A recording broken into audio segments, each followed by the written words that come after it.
Good evening. Welcome to the third Kyalami Schools Lekgotla.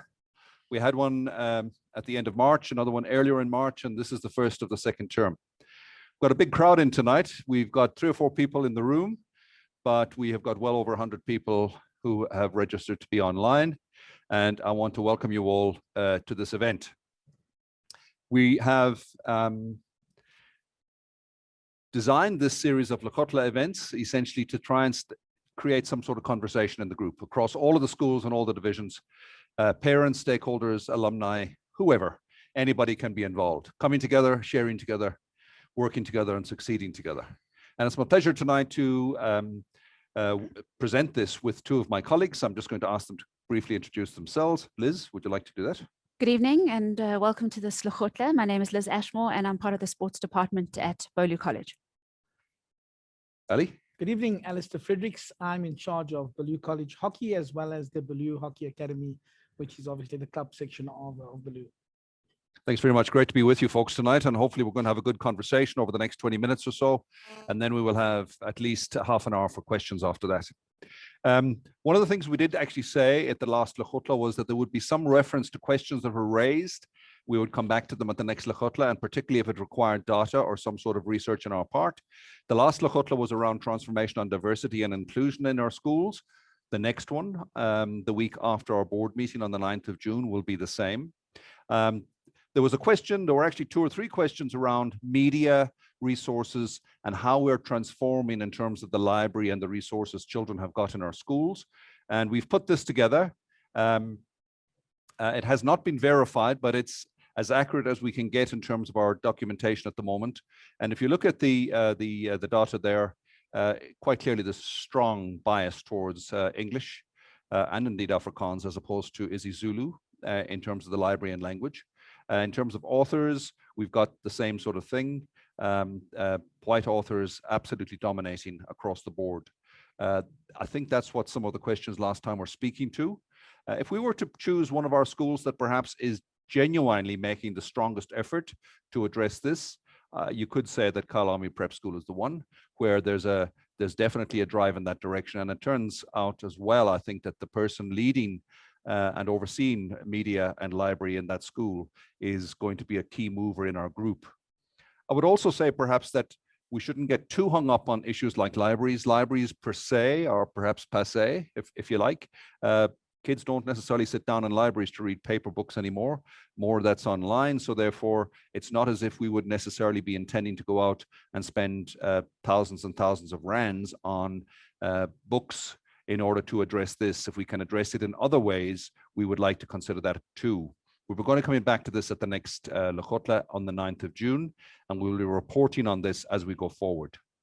So the topic tonight is sports. I'm sure it's one of the reasons why so many people are in the house tonight too. It's a very, very important topic in any school in South Africa. There's no question about that. Just quickly, our starting points. Holistic development is a stated objective in the school, and that means not just academic, it doesn't mean cultural, it doesn't mean just social, it also means from a physical, sporting point of view. We think we need to speak to that mission. I think all of us here tonight, including Liz and Ali and Bobby Warner's in the house as well, I think all of us would actually say we can do sports better. We spend a fair amount of money on sport. We've got a lot of people in our schools who are nominally working in sport. We don't think we're getting the outcome that should be in line with that. We also think that across the schools in our group, we have a lack of alignment, and therefore we have got great expertise in one place, but it never gets into any of the other places. And we really have to work with that to try and optimize the value of the resource that we've got. I've had quite a lot of comment from parents since I arrived as CEO at the start of the year. And in terms of sports, almost unanimously, the people speaking to me are saying, you've got to really try and attend to our sports. And that's exactly why we're here tonight. And the final point I'd say on this is that our schools have definitely become more diverse in the last 5 or 6 years. And therefore, the sports we offer need to reflect that kind of diversity as well. Relevant trends and context, I'm going to ask Liz maybe just to speak to a bit of this. I think as well, when we're looking at trends, we're looking at breaking down gender stereotypes in sport as well, and the barriers that women and girls face in sports participation. And in a co-ed environment, we're able to address that quite easily. If we look at, for example, the introduction of girls soccer into our sporting program. So we don't just offer it to the boys, and our girls soccer program has been hugely successful. We also want to look at addressing those barriers in terms of perhaps getting more girls involved in sports like golf. And I think anyone who's been on a golf course recently will see that there's been a huge growth in the number of women who participate in golf. And as we all know, a lot of business is done on the golf course, and women have always been excluded from that. So we're trying to break down those barriers for our girls as well by introducing sports like that. We also recognize that the youth see sports differently to us. So when we look at adventure sports, mountain biking, esports, and a lot of other individual pursuits, we want to see if we can incorporate that into our sports program as well. We see sports playing an important part in life skills. So we're going to talk a little bit later about our program and lifelong participation and the life skills that sports introduce as well. And then, of course, the big talking point at the moment is the new indoor sports center alongside Beaulieu College. And we want to see what kind of facility we can produce there to enhance our sports program, to create a sporting hub in our community, and just offer even more to our children than what we currently do. Ellie, would you like to add to that? Yeah, I think I'd like to step in there with the indoor facility again. I'm very involved in indoor hockey and run a massive indoor league. I've seen the impact that indoor facilities have had at every other school, and also from a revenue stream point of view. So I'm hoping that we can actually establish this indoor facility to be one, a revenue stream income maker, one, to obviously two, to make sure that we can get our junior kids, our prep school kids out onto the hockey facility, because there's nothing better than actually using that facility to enhance indoor skills, which then obviously then transforms to outdoor skills. It makes it very easy for ourselves, but also just running professional indoor leagues, international games. The scope is massive with what that indoor hall can do, and in terms of value that it can add to the college as a sporting facility. And it'll put us on the map. And it'll put us on the map big time. Fair enough. Good stuff. So the core values at the KSG schools is that of eye care: integrity, consistency, accountability, respect, and excellence. And when I talk in a moment about our sports program, I'm going to be referring back to those and again, the life skills and the values that our kids can learn through their participation in sport. Okay. Maybe you'd like to speak about the objectives of the sports across the whole group, Liz? So we've had many discussions, we've had many roundtables and spoken with all the key players in our sports department. I've spoken to my colleague Brett, and we've spoken to the prep schools a lot as well. And we see it vital that we actually develop a sports skill program that talks to physical literacy from grade 0 right the way through to the colleges.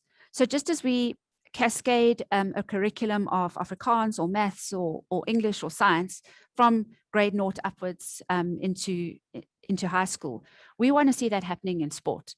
So we want to have an age-appropriate curriculum where kids are learning fundamental sports skills, and I highlight the fun part for the little kids lower down, and where they then develop the right skills, gross motor skills, which in a program that is led by a specialist team of coaches.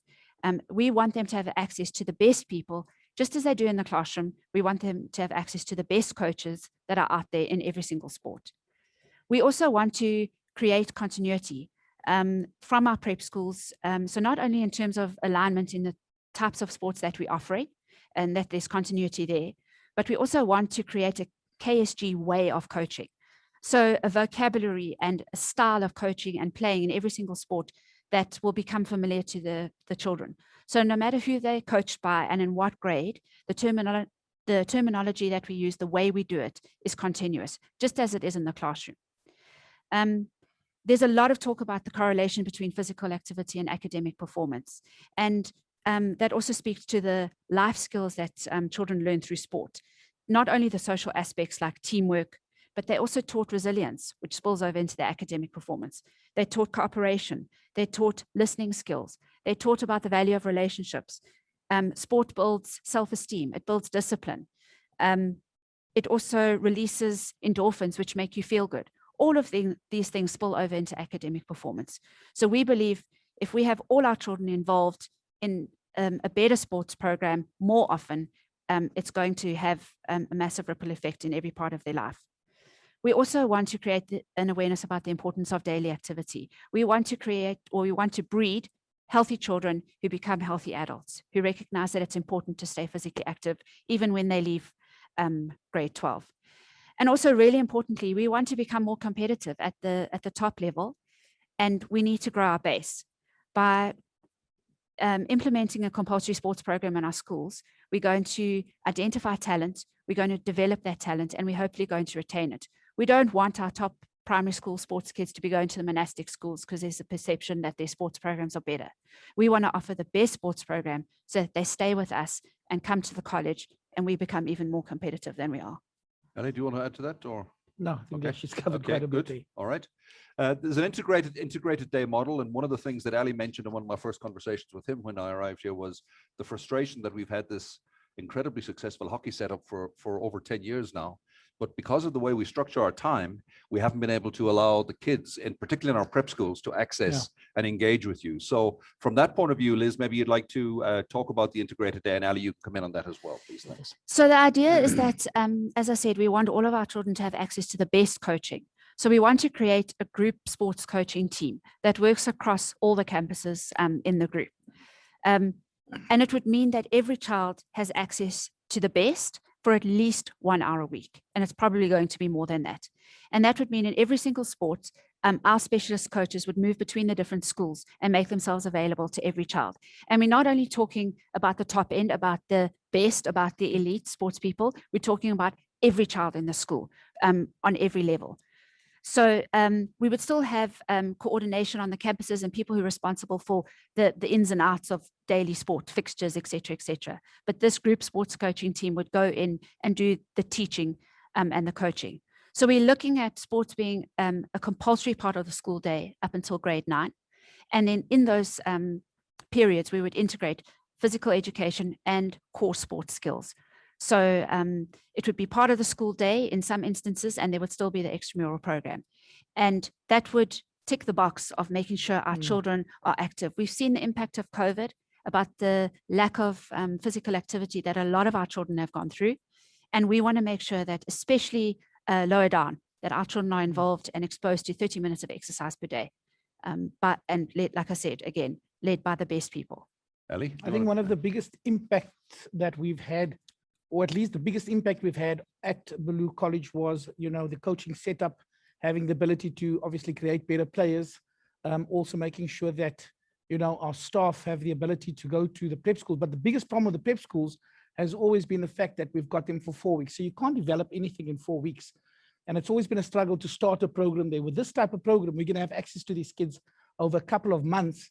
And again, for us, it's going to be about a talent identification process, starting high performance academies for Kyalami schools in terms of hockey. And, and that way we can enhance what the college gets at the end of the day. So it's a top-notch program.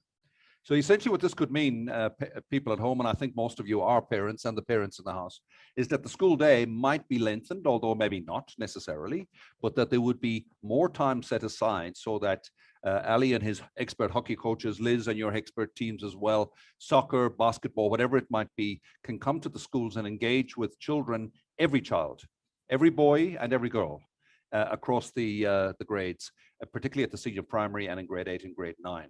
When we say sport is compulsory up to the end of grade 9, it doesn't mean that sport is not relevant for grades 10, 11, and 12.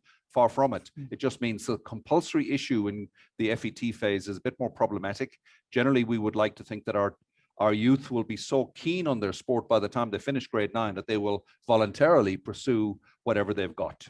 I'm going to ask Ali now just to speak about the Hockey Academy, because when this was conceived back in 2009, hockey wasn't strong at the school. Correct. And now we are one of the top in the country. Just talk to us about that, sir.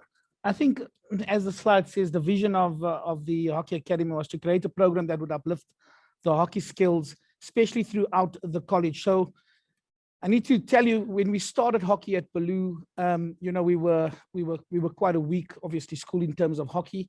We had to develop a program that would obviously uplift our kids in terms of the skills that we would provide. Part of that is that we had to employ quality coaching staff, which is something I think a lot of schools don't do, especially when you're putting down a multi-million rand facility. You need to make sure you've got the proper staff in place. So the first thing we did was make sure that we recognize the staff, make sure that we've got the staff, and we've had them for the last 10, 12 years. So there's been consistency in what we've been doing in terms of a program. One of the things that we said was to enhance that program now would be, one, we started a scholarship fund called the Allistar Fredericks Hockey Development Trust Fund. And luckily that gave us the opportunity to obviously give bursaries to kids with a good academic record, as well as that are very talented. So that gave us a almost kind of equal footing with the schools such as St. John's and Kes, JP, who actually have these programs in place to enhance obviously the quality of their hockey.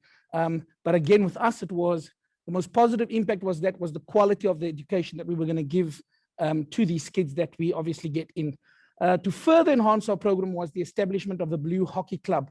So we've got juniors from under 5 right through to under 17. And then we've got the 2 senior clubs, which is 2 men's sides, 2 ladies sides. So our kids and I had an opportunity outside of the school environment to suddenly go and play club hockey. So they'd be playing with the likes of kids from Dainfern, Crawford, Loneal, Fourways. And suddenly they become, they're learning, they're doing all the things that you said in terms of our program. And the club just suddenly grew and we started producing players.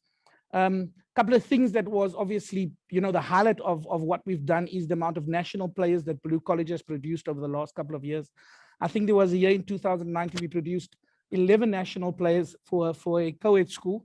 And that was brilliant, such as Jesse Salo, Sizwe Mtembu are now working for Resilient. Well, I'm sweating a bit. If you see what the senior club has produced, over 27 provincial players, almost 8 national players.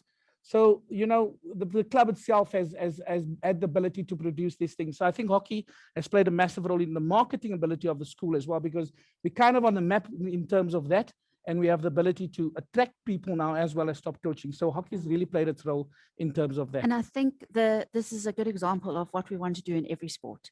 But we don't want to have them so separate. We want to bring them into our fold and make it part of our school program and be able to have these successes in every single sport that we offer. I think also that there are some honest conversations we've been having this year, and some of that is that despite the fact that hockey's done so well, it's not necessarily taken on board or onboarded by the whole school. It's not something that young kids coming into grade 8 naturally feel an affinity for.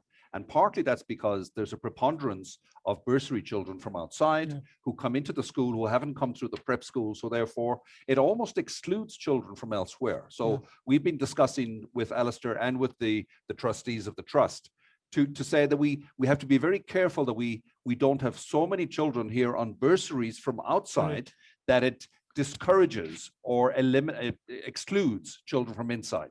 And I think you're going to find later on that what we're hoping to achieve is that with this program of going down into the school and hopefully diversifying the broadening the base for hockey and sports selection in general, that there'll be kids coming through from our prep schools who will be in in those bursary spaces coming from our own prep schools as well.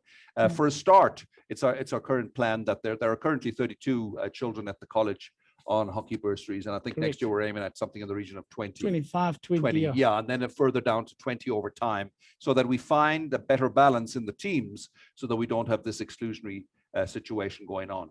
But specifically, the hockey example is one that shows what can be done at this school with good facilities, which we've got, good excellent coaches, which we can have, and we've got many more in other sports, and then a good structure actually to make it happen. Okay.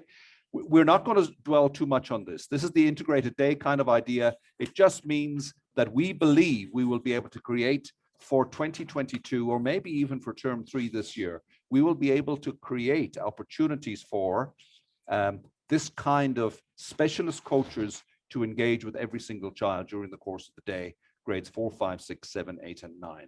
There'll be more on that in the documentation that'll come out after this. Perhaps this is the key slide here. We're about 16 minutes in now, and this is a very detailed slide.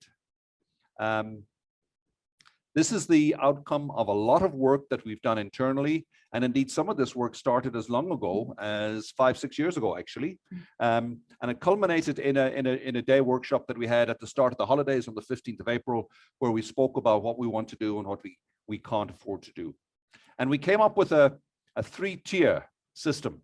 Tier 1, and these are sports which we believe we would invest in by way of facilities and, if necessary, additional expertise by way of coaching, etc. We think they offer us opportunity for differentiation. They also offer us an opportunity to generate interest from the children in the schools and also to be leaders in this area. Yeah. Liz has referred to this, and it's really important here. We're talking about sports which boys and girls will play. So hockey already, it's boys and girls play. They're already top notch. But soccer would be boys soccer and girls soccer. Netball is generally a girls' game. Rugby's there. We've put in 7s here, folks. Not exclusionary, so it could be 15s as well, but numbers is a reality, okay?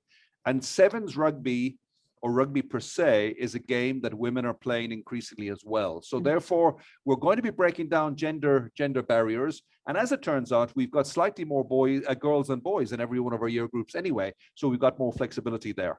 And perhaps the big change is we believe the time is now right for basketball to be formally introduced as a frontline sport within the school. Apart from the great skills that it brings, it's an attractive sport. It's a very, very popular sport. I think it'll attract lots of youth in the school. What we are looking at across on the right-hand side is the capital development that would go with that. We've already had reference to those magnificent facilities that sadly have sat unfinished for the last 4 years, right next door to the college campus here. Those of you who are at the college or perhaps have driven past recently will see that the roof is on, the lights are in, the facilities are beginning to move on. And one of our tasks in the next month or so is for us to sit down with the developers and decide what kind of surfaces we want inside and everything else like that. And we really hope that we're going to have the bigger of those 2 facilities operating as an indoor sports center before the end of this year. Indoor hockey, indoor soccer, indoor basketball, indoor netball, it doesn't matter. You kind of indoor cricket, they can all happen there. It could be a fantastic facility and really set us on the map. There's no question about it. But at the same time, and this was very strongly felt in our working group here at the schools, in the group, it's not just about one set of facilities here at the college. We have to improve our facilities at the prep schools as well. Those of you at Kyalami Prep School will see that there is massive improvements taking place already at the pool. That was approved after the last board meeting. That's a big project that started in the middle of the holidays. And hopefully, as David Hollis said in his newsletter yesterday, we're going to have a gala there come September or October. And it's going to look absolutely sparkling and brilliant. And that means we're making a commitment now to keep our facilities shipshape, the ones we've got. We're not going to allow them to fall into disrepair. But we also believe we need to have better facilities from a multifunctional point of view at both of our big prep schools, which would be an artificial surface which we could use for the same sports, actually. It could be basketball, hockey, tennis, netball, cricket, etc. And there would be kind of a mini AstroTurf at both of those schools. We've done quite a lot of research on this. We think it could be a bit of a game changer, so that when our expert staff go to the schools, they're going onto a facility that's purpose-built for them, that they can say, we're engaging with kids, it's highly efficient, it's multifunctional, not a single child is sitting waiting for his or her turn. Every child is active all the time throughout the session, and it's a really high intensity kind of thing. So folks, across the top there, you're beginning to hear what certainly I as a CEO and the executive would be willing to say. We want to propose that whatever new spend we do should be in these areas. If you look at tier 2, these are sports we currently do, and we do well. But largely speaking, they are sports that we do not believe can be major differentiators for us. We're never going to be the top cricket school. We're never going to be able to take on the Advitech schools, Crawford in water polo or Pinnacle in swimming. We've had quite a lot of research on this. To be frank, the aquatic side of things has probably already taken place. In this area, the academy at Pinnacle isn't even able to sustain itself at this stage. There's no point in us trying to pretend that we can create an aquatic center and do something different here. So therefore, swimming will stay, and swimming is an incredibly important life skill. Obviously, every child coming out of our school should be able to swim. Swimming will stay at the primary schools, and there'll be water polo and swimming at the high school, and our facilities are going to be maintained and are going to be improved in small ways over time. But it's not going to necessarily be a brand new state-of-the-art facility in that area. But, Tom, I think it's also just important to say here that we will still have the best coaches top level teaching, top level skills in those sports. It's just more the capital investment that puts it into a tier 2 sport. And maybe that's something we need to say, is that we intend to have the best coaches in everything we do. Yeah. And we intend to do things in a way that shows we take pride in what we do. We're not just going through the motions. We're not trying to fill time. Whatever we do, we're going to try and do well. Yeah. If we look a bit further down here, you got tennis in this group as well. Now, tennis is one that we believe the strategy thought is incomplete, because tennis is an incredibly interesting sport. It's a sport for socially mobile people, and we have a socially mobile community. Tennis, South Africa believes that the opportunity for growth and development in this sport in the broader South African population is immense. The last big facility that TSA built was actually in Soweto, and we would like to explore possibilities of working with TSA to try and develop a tennis program here that could be developmental, community-based, and could set us aside as a node for tennis development in the northern end of Johannesburg and in this whole Midrand area. And we also recognize that tennis is one of the fundamental sports actually that we will focus on in the prep schools. It's already focused on. There's a compulsory tennis program with the little ones, and it actually introduces kids to a huge amount of skills that are transferable into other sports. Funnily enough, cricket, bowling, and then obviously any other ball sport, movement, spatial awareness, all of that. So as I said, just because it's in tier 2 doesn't mean we don't see it as important. Definitely We're just not. talking about capital outlay. Definitely not. Yeah. It's a good point. And also that surfaces that we're talking about, the multi-purpose. They're conducive to. They're conducive to tennis as Without well, a because doubt. they slow the ball down. It means kids can respond teaching better. it low It's a down. great teaching environment. There will still be hard surfaces for tennis. We're definitely not going to be discontinuing tennis at all. In tier 3, we perceive these sports as being sports that are relatively niche. Equestrian is always going to be a key part of the identity of these schools. But let's be honest, the young men and women who pursue equestrian generally come into our schools from families where there is an equestrian background, and they largely fund themselves. They have their own expertise, everything else like that. The academy is going to continue. We will certainly put our part forward, but we do not see it as something that every child in the school should do. It's a particular niche area.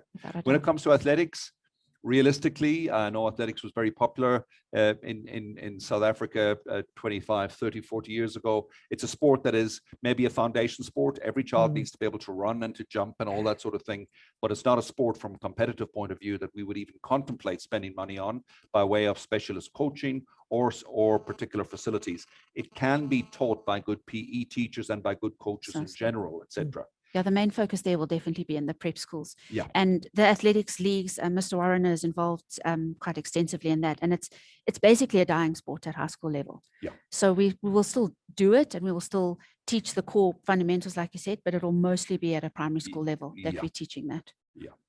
And then we're looking at golf, and golf is also one of those interesting ones. And I think golf, I've mentioned tennis already. There's a possibility that tennis could jump up, go up to the top. And we're thinking as well, golf. We're in the proximity of Kyalami Country Club, just across the road. We could create a campus here where we could have one of the most ideal golf programs in South Africa, in actual fact, possibly in the world. And there's no reason at all why we couldn't contemplate bringing on board a top professional, maybe sharing that person with KCC, and then having most children having an opportunity to learn how to play golf. And we've talked about this as well in terms of the kind of community we are, where to be able to go out and play a game of golf and be part of a 4-ball or whatever it is for a company day, or just from a social point of view, to be able to play doubles tennis on a weekend, etc. These are sports that open avenues for a person in the corporate and the world and business world, etc. And we definitely see potential for those to be in that place. And especially for our girls, as I mentioned earlier. Absolutely. So we've got 1 or 2 girls who participate in golf, but in my mind, it's not enough. I mean, a lot of our girls are going to go into the corporate world and be leaders and in big corporates, and they're excluded from those kind of events and environments. So that's something that I'm quite passionate about, is trying to grow the involvement of girls in golf at our school. So when we look at this, folks, we have added basketball. We're adding costs in certain ways. One of the characteristics of schools is that they're so good at adding things. Very rarely is a school able to find the courage or the wisdom to actually cull and prune. We believe that softball, which is very strong at BPS actually, and also exists at KPS, we think that softball should be phased out. We don't believe that it fits into the strategy, and that we should be rather encouraging the kids to go to our tier 1 sports. And we also believe that squash is one of those sports that, even though we've done it relatively successfully in the past, we believe that the current courts, that area, and indeed the current gymnasium in the school might well be converted and redirected into an interesting cultural space, media space, technology space. And we would see squash and softball being moved out of the program by the end of next year, perhaps. That's the overall plan. We felt we had to put something like this on the presentation for you, because without some sort of hard facts, you're not going to be able to see what's happening in this. It's a plan. It's a first draft. Yeah. My board haven't even had a chance to see this yet, although I know there are a couple of board members actually on the presentation tonight. So just to give you an idea where we are then within devising this strategy plan. During the last couple of months, we've had really, really rich, and I feel very valuable and authentic and honest conversations internally, hence the presentation you've seen tonight. That's not my idea or Liz's idea or Ali's idea. That's a combined idea from the leadership of all 3 schools and the 2 nursery schools.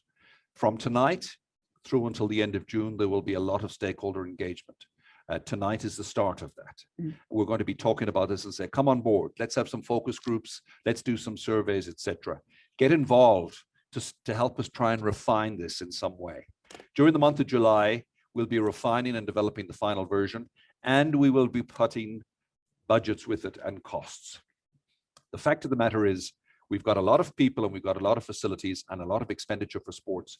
We need to restructure that in a way that is going to be far more efficient and will optimally deliver on outcomes. And that might mean some significant changes in terms of our staffing structure, in terms of where a person is based, etc., whatever it might be. That's a technical job that we will do in July. Then we have a board meeting on the 4th of August, and it would be at that board meeting that the sports strategy would be approved, and then we would publish it as a final strategy per se. I'm hoping that that strategy is going to be so compelling and so attractive that in actual fact, we would be able to say going forward, the Kyalami Schools Group is going to be in a position to show strong deliverables over the course of the next couple of years. Our numbers will grow, our reputations will grow, and we will make far better use of our facilities and our expertise. That's the plan. So we perhaps went a couple of minutes over there. We've been speaking for 30 minutes now. We have half an hour for questions and answers. The moderator will take some questions online. And if there's anybody in the house who would like to ask questions as well, you're more than welcome. And we will do the best we can to answer them. And then, as I say, after half an hour, we're going to bring it to an end. And all of this will still be an opportunity. Those of you online who perhaps feel that we can't get your question, I need to tell you that we will answer some questions after the event, as we have done in the last couple of Lekgotlas as well, so that every question has an answer before we close the process and publish the result of tonight. Mark Naidu is our moderator. Mark, over to you. Thank you, Tom, Ali, and Liz. The question, we've got a couple of questions tonight. The first one coming from our online audience is a potential parent is looking to come to the college and they want to know, how will we grow the soccer program? Right now, it's only seasonal. Are there plans to have the soccer program for the entire year as other schools around us, so we can have an inclusive program for all our children? I can answer this one. So my colleague Brett has been extensively involved in the soccer program at the school. And very recently, he just had board approval for us to introduce a soccer academy here at the college, which would be an all year round program. It currently operates a little bit like the hockey program does, where it's seen as separate as an additional activity. But European soccer schools who currently run our college soccer program, they provide all our coaching, much like the hockey, as I said, are running that soccer academy for us.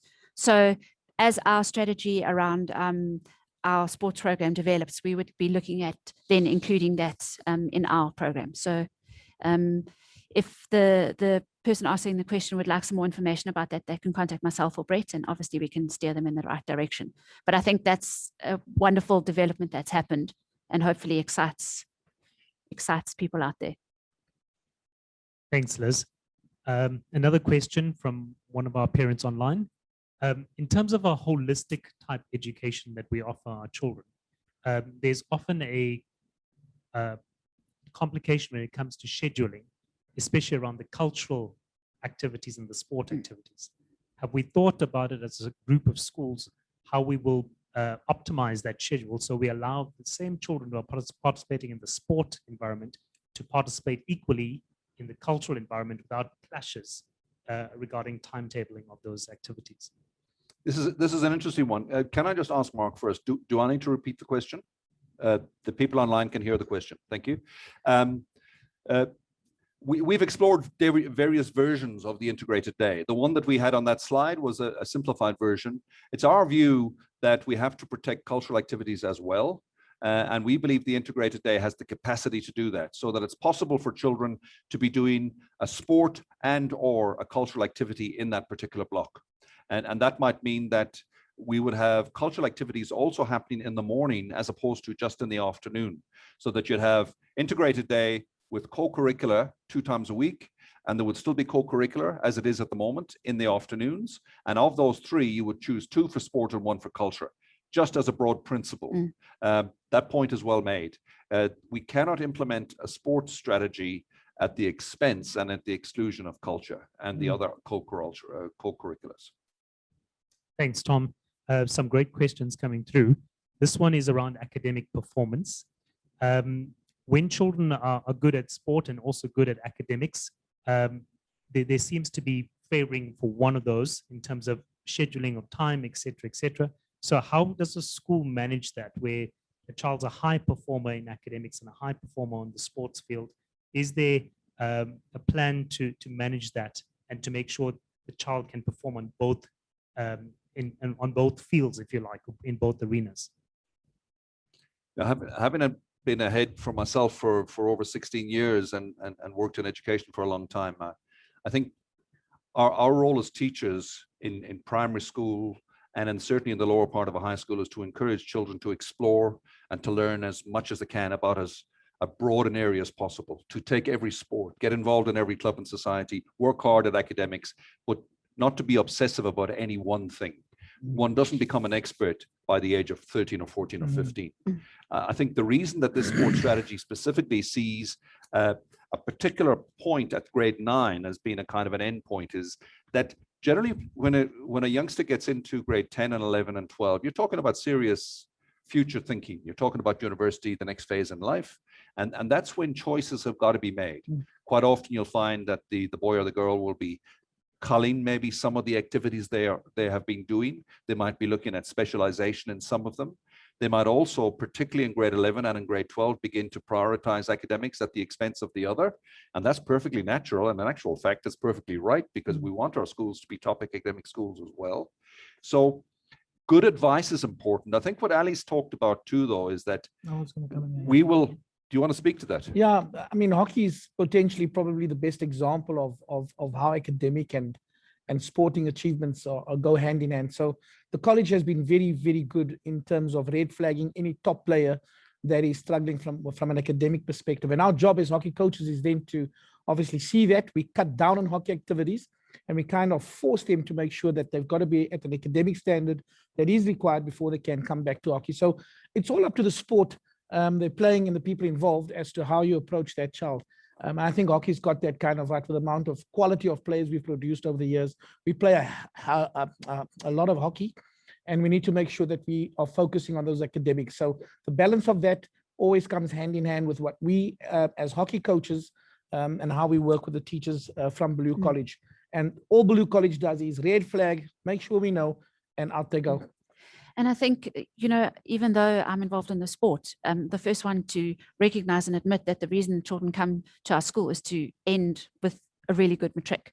So I think the most important thing, and Ali's mentioned it there, is that we actually work as a team, and that we don't isolate ourselves, and we want to, as much as we're aligning from the prep schools to the colleges in terms of sport, we also align with the academic staff, with the cultural staff, and we really do work together as a team to help kids manage their time and to be able to help them achieve wherever they want to achieve.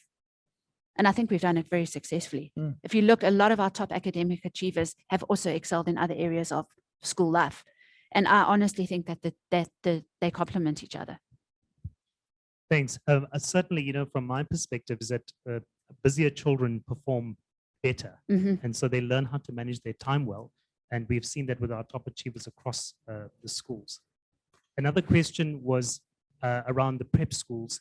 What is being done to identify your top sports men and sportswomen at prep school level so we don't lose them to other schools, our competitors? Is there a plan around that so they come through to the college? Well, I think this plan is being put in place partly to do that. It's one of the objectives of the plan, because we feel that in the past, we've lost our top sports people. And I think a lot of it goes around exposure and perceptions, you know, marketing and those kind of things. So one of the reasons why we want to expose our children to a group sports team is that they already know the coaches they're going to be working under once they get to the college. So they know their hockey coach, their rugby coach, their tennis coach, whatever the case may be. And that person can be the one, and that team or the team of people identifying the talent in the prep schools. And they'll be aware of the facilities that we have at the college. They'll be aware of the program that we run, all of those kind of things. And then not be tempted to go and trade other paths in other schools, but rather stay in our group. So that's part of what we want to achieve, because we think it hasn't been done. Right. And I think certainly the strategy we have in place is going to speak to that directly. Without a doubt, yeah. Allistar, this one's for you. Will hockey become a prep school extramural? Again, we're going to go back to this program, and over the years, I've tried to fight for that, and we didn't get it right. I think with the program that is being put forward here, and with us having time now during school hours to actually go out and, you know, give our expertise to those kids over there, it's definitely become an extramural activity. I'm very excited about it.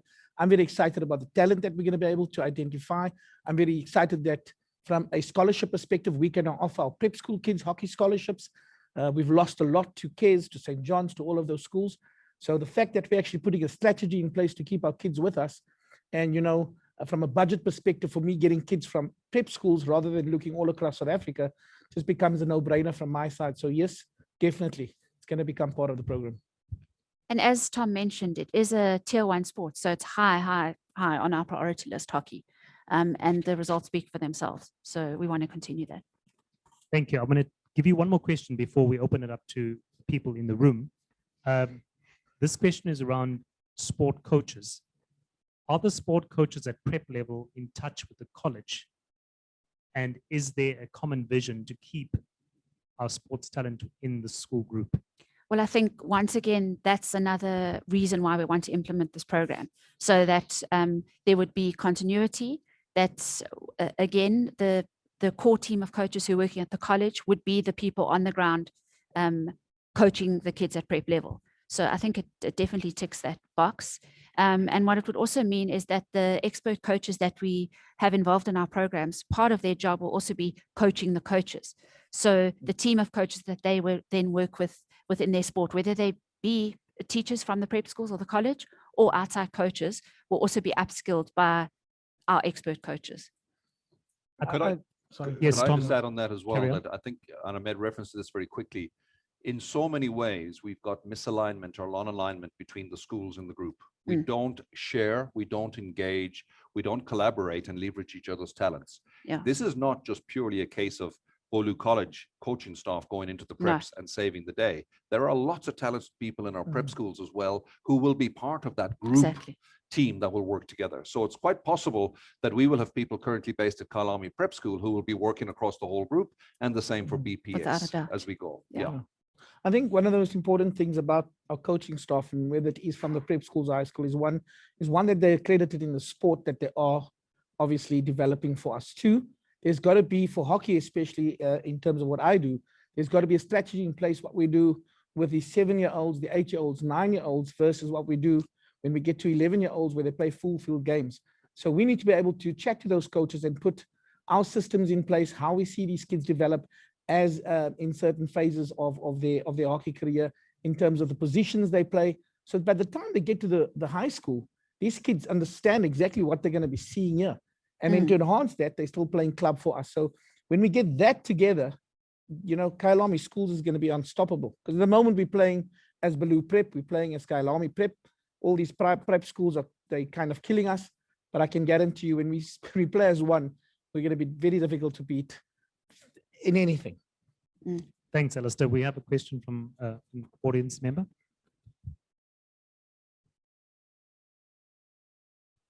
Good evening, sirs. The question from my side is around the plan on the screen, which I appreciate. I'm trying to understand how transformation within the school and the sports plan all link together. So I don't see that quite clearly on the plan. So how does transformation from our schools, staffing, pupil base, and the sports all link together with this plan? I think if one looks at the passion and the love that the majority of our Black South Africans have for soccer, and the fact that so few of our more traditional independent schools or ex-Model C schools have taken it really seriously, we're putting a marker on the ground now, and we're saying this group of schools is going to take soccer very seriously. We don't just want to do it for the sake of doing it. We want to do it very, very well, in the same way that we've been doing with hockey. We think we've got the potential to go that way. We also think that a sport like basketball, which is huge in Africa, NBA Africa is the biggest basketball setup outside of the United States. We believe that speaks to the fact that we've got lots of Black kids who love the sport. And indeed, it's not just Black kids. Basketball is a global game. We think it's going to attract a lot of people. The chances are all of our coaches in basketball are going to be Black coaches as well. We think that speaks into the fact that the school's moving on. We're not trying to hark back to the sports that would have been played 30 or 40 years ago in the ex-Model C schools, for example, or the private schools. I think we're going to find that the larger proportion of our coaches here are going to come from our Black community, because the expertise is there as it is already at the moment. You know, I think the leadership as well is going to come from that side, and you're going to find captains are going to be the sports we're picking. We're going to have young Black boys and girls who are going to be captains in sport, growing themselves too. To be frank, we think sport is a way of us walking the talk, if you like. Yeah, Exactly. In this area. It's a clear marker of transformation, the kind of sports we put at the top of the pile and those that we don't, okay? Yeah. And that's not to say that we are ignoring other sports because we don't think that they have got a strong transformation agenda. It's not that at all. We're looking at the reality of our future schools. We think this strategy can speak to putting this group on the top of the pile in 5 to 10 years' time. It may be a short-term challenge to get the wheels turning, but we really believe we can get there. Thank you. Computer just started. Thanks for the opportunity. I just want to find out what is the time frame in terms of the program. It's very promising, it's very ambitious, and it's welcome.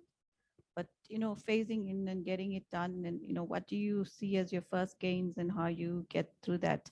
I'm actually hoping that maybe at least the coaches and the professional and that coordination between the schools is something that happens immediately, because that's really lacking, and you see it across the coaching, you see it at the prep, the turnover, the change, and then when the kids come over here, the lack of alignment. So I just hope, it's a good strategy. It's just how soon does it happen, and how do you see it being phased in? The first part of that answer is that when we completed that workshop on the 15th of April, all of the heads of the schools were present with us in that process.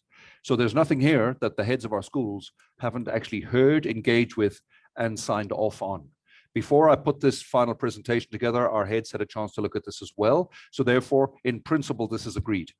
You're so right in saying what heads of schools and what school managers do is they organize time and structure time, and they create programs. We can begin to put some of this in place even before the end of this term if we have the mind to do it, by simply creating the space for Ali and his team, Liz and her team, to get into the prep schools. It just requires Mrs. Hillen and Mr. Hella and their management team to say, this is how we need to do it, come and do it with us. Perhaps that's a bit too ambitious, but it's not too ambitious to imagine that we can't start term 3 with this in place, okay? I'd put that on the board as a marker. Also, introducing basketball, I don't think we need to wait for fancy facilities. We can begin to put that in place come the third term of this year. Anything that will have a cost implication would require special board approval. Realistically, according to that timeline and that strategy I put in place, we can't get to the board with details on that until the 4th of August. Practically, if we have to build something, it's not going to be in place until the end of the year.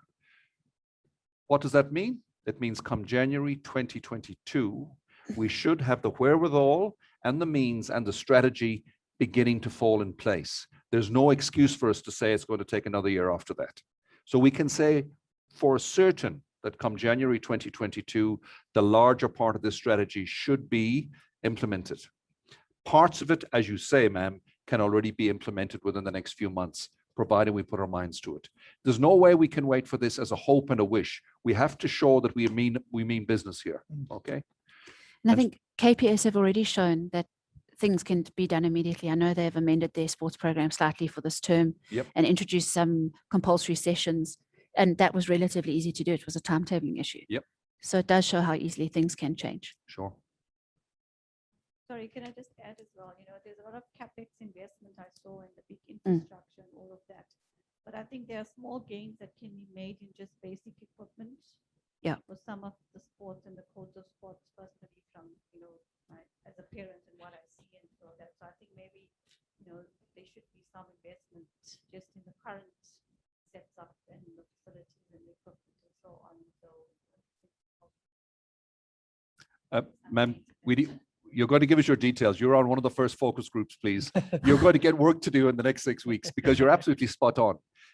It's not just about building facilities. It's also about having equipment to go with the people. I personally believe that we've got the people. We don't have to go out and recruit new coaches or specialists. We've got them right here, except some of them are just so frustrated because they can't deliver on their skill set because the time and the structure of our time doesn't allow for it. I think we really have a means to make this happen, providing we're willing to say, change the time structure and we'll see implementation straight away. Sports equipment, largely speaking, is not that expensive. You know, we can make this happen. We have the wherewithal to do it. In large measure, we can show the momentum before the end of the year. Absolutely certain. Yeah.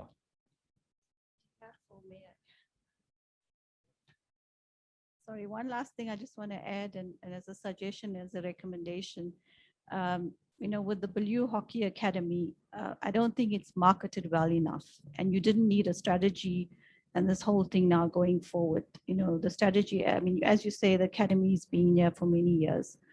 But when I was a parent at Beaulieu Prep, I didn't even know about the academy. I heard from a parent who gave me the Errol's number and said, you know, and even when I got here at grade 8 orientation, you know, I would think there should have been a presentation on stage the way we were presented in terms of academics. I mean, it's not marketed enough. It's not understood. Parents are not, even the college parents, let alone trying to attract other parents from around the country and around here. I just think that needs a marketing strategy and always, and like immediately, you know. I'm not sure. The last grade orientation was 4 years ago. I'm hoping my new one this year, I see more on the sports and more around the academy and how it's linked. It's not actually shared enough. And as a parent, you don't understand. I mean, if you're in it, you know, and you say it's there and someone asks you and you think, okay, why did I not see it or not know it? So I think maybe the marketing is an element of the strategy that, you know, we can focus on it, but especially since the hockey is already established and you can grow that and grow that. Okay, thank you. Yeah, while the microphone is going back to Mark to take some more online, I do think also within the college itself, we need to embrace the hockey academy more. There's been a reluctance to do that. Absolutely. I was gonna say that over the last couple of years, and I think there's another parent that's sitting there. Our job is to disseminate the information with regards to the club and how we operate outside of school hockey. Our job is to make sure that from that perspective, we send the information to the teachers involved in school hockey. At that stage, Angie was involved at Beaulieu Prep.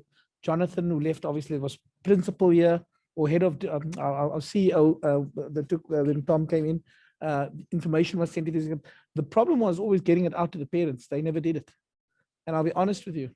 So nobody got it. And people by word of mouth heard that there is an academy that we're running hockey. So Lynette used to try and get some marketing out for us, but it was never really pushed. And I know that because I felt that. We got more kids playing at our club from Crawford Lownill, from Fourways, than we have from Beaulieu College or from the prep schools. Yeah. So it has been a massive problem, which again, from a marketing perspective, I mean, we're hockey coaches, we run an academy, we do it, via our social media pages, but to get more kids involved, our schools need to be more active in that. Yeah. And that's why we said earlier, we want to bring the hockey structures closer into the fold, because really Ali glossed over it, but the number of national representatives that Beaulieu College has produced is phenomenal. I don't think there are many schools in the country that can boast those numbers. And it really, really is phenomenal. I mean, he made quite light of it, and it really is something to be celebrated, and obviously something we're proud of and that we want to continue. So that's why we really want to bring them in the fold more, and for many of the reasons that you've spoken about. And we would like to think that we're going to have the same in soccer, Correct. Exactly. basketball. There's no reason why it can't be done. netball, whatever going forward. I mean, so much is relatively strong already, but we can do this far, far better. And we do need to embrace sport as an active living part of our school ethos in a way that we haven't done before. Yeah, for sure. Next question, Mark. Thanks, Tom. As we come to a close soon, I'll give you two more questions. One is, are we considering a partnership with the likes of Tux in terms of the swimming, which is on the tier 2 sports on your slide? I think we've done quite a lot of research on that, and the Advitech group have had a long-term strategy in terms of aquatics. The Crawford schools are very, very strong in water polo, and that's been the case for well over 10 years now. They also have the same sort of thing with Pinnacle in terms of the aquatics, and Pinnacle, I think it's Pinnacle Kyalami have got that link with them. And that is the Tux Sport aquatics program in this immediate area. It's not thriving. They're not able to make it sustainable at this stage. We engaged with Tux Sport, and if we were to have a strategic partner in aquatics, it would be Tux Sport. Nobody does it better. Tux Sport said, well, why should we even contemplate coming and opening a second center with you when the one we've got at the moment is only at half capacity? And secondly, why would you even contemplate having a strategic partner with us when the other one isn't working? Our view, to be frank, is that that kind of specialization in aquatics, that's a horse that's bolted. It's gone 5 years or more.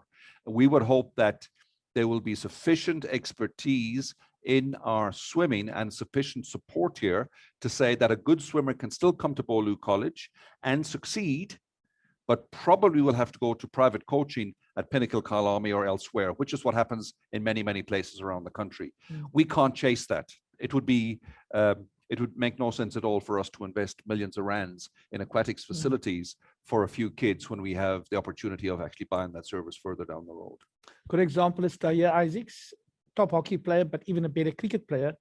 And our cricket program is not the greatest at Beaulieu, but the support he got from the college in terms of private coaching gave him the ability to make the SA under-19 side. And he was chased by all the top schools, and he refused to leave because he knew what he's getting at Beaulieu. So it can be done.